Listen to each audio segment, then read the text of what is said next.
यवतमाळच्या वसंतराव नाईक शासकीय वैद्यकीय महाविद्यालयातील मुलींच्या वसतिगृहात एका MBBS विद्यार्थिनीने गळफास घेऊन आत्महत्या केली, तर सुहानी सहदेव ढोले वय 19 राहणार धाराशिव असे मृत विद्यार्थिनीचे नाव आहे।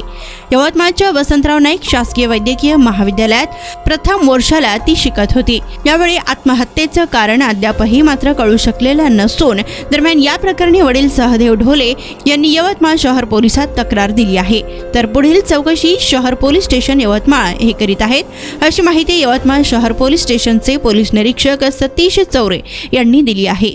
सुहानी सहदेव ढोले वय 19 वर्ष ही MBBS प्रथम वर्षाची विद्यार्थिनी होती। ती तिथे शिक्षण घेत होती। काल रात्री दरम्यान जवळपास 12 वाजताच्या दरम्यान तिने तिच्या हॉस्टेलमध्ये गळफास लावून आत्महत्या केलेली आहे।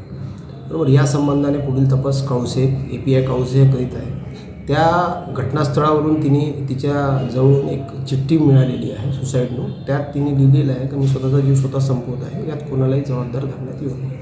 पुढील तपास सुरू आहे।